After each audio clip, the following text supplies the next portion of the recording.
Guys, I'm Kiriaki. I'm Elena. I'm Olivia. And you're watching Steinway Talks. How do you bring drama and storytelling into your everyday Spanish lessons? Well, it's funny that you should ask that. You girls are soon going to be doing a project that you haven't learned about, which is going to be called School Supplies and Útiles Escolares. You are going to be filming a scene where you're going to pretend to be asking your friends for supplies that you need in school in Spanish, but you're going to be making it into a mini episode, and you're going to have to bring props, and you're going to have to learn how to say, do you have a pencil? I don't have a pencil. What's in your backpack? And you guys are going to be making comedy scenes in Spanish in class in the next few weeks. And we're going to be filming them and acting them. Thank you. So this would show the students what you were experiencing when you did all those acting things? Well, that's more like stuff like comedy improv stuff. You guys are going to learn how to write a script, which you already know how to do because you guys are great writers. And you guys are going to learn how to act, which you don't need to learn how to do because you're already great actors. But you're going to basically act in front of the camera with the script written in Spanish. And we have talented filmmakers as well who can film them for us. So what are some tips that you would say when doing this project? I think the most important thing that people have to understand is you have to prepare a script. Just like when we're doing this, you must have a script. If you don't have a script, then pretty much things fall apart. So at home, do you teach your son Liam Spanish at all, or does he hear you speak Spanish? Well, at home, I've gone over lots of vocabulary with him. When we go to the library, I love to get bilingual books that are half in Spanish, half in English. Like we just read a book called Little Red Riding Hood, but it was Lila Roja Riding Hood. And it was half in English, half in Spanish. But more, we interact with the people in our neighborhood. So we have so many friends in our neighborhood who are Hispanic. So Liam, I model for Liam. When I see people, he knows how to say like, hola, buenos dias, como estás, gracias.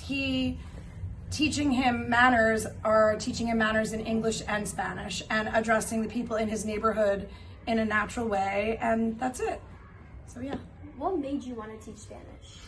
Well, in addition to loving theater, which is my number one love, is acting and dancing on stage and singing. And yes, I can sing for you if you'd like. But my second love is the Spanish language because I loved language classes. And if you know anything about languages and music, if you're good at music and dance, you're going to be really good at picking up a language. Those skills go hand in hand.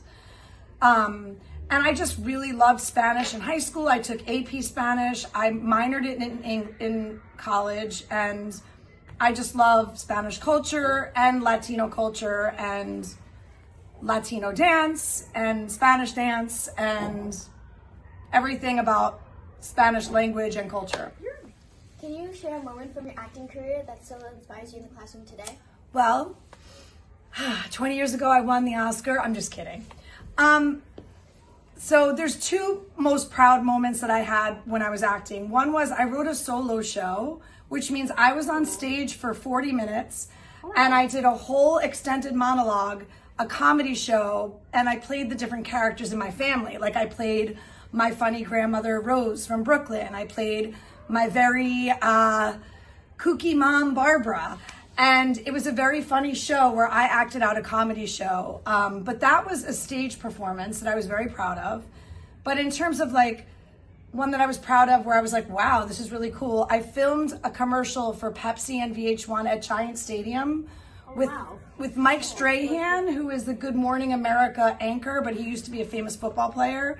And in Giant Stadium, we were like running around pretending to be football players. I don't know what it was, but so probably the commercial that we filmed in Giant Stadium and the show that I wrote about my family. That's really amazing. That's really interesting. Now, where do actors find these kinds of opportunities?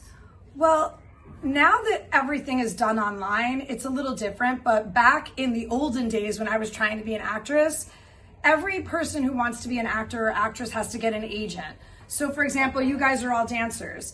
If you wanted to do a professional dance commercial, in order to find the commercial, an agent has to send you on an audition.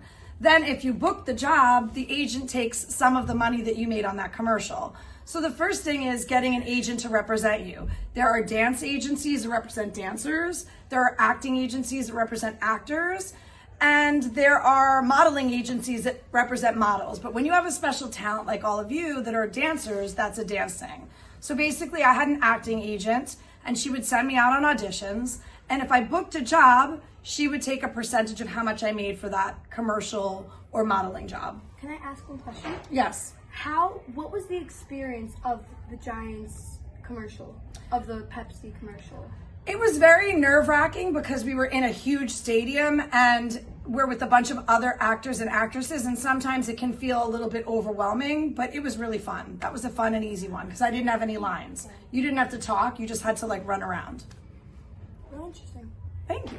Thank you so much for watching How Do You Rep 141? Yeah, we're doing Is it intro Ready? Monday? Ready? Thank you so much for Three. watching How Do You Guys Rep 141? How do you rep 141? Ready? 3, 2, 1. Thank you guys so much for watching. Thank you guys. Oh my god, we're changing it now. Can you share one of your favorite moments from acting that still inspires you in the classroom today? Okay, so as you know, like I didn't become a famous, wealthy actress because I had to become a teacher to feed myself and my children, my imaginary child. Stop.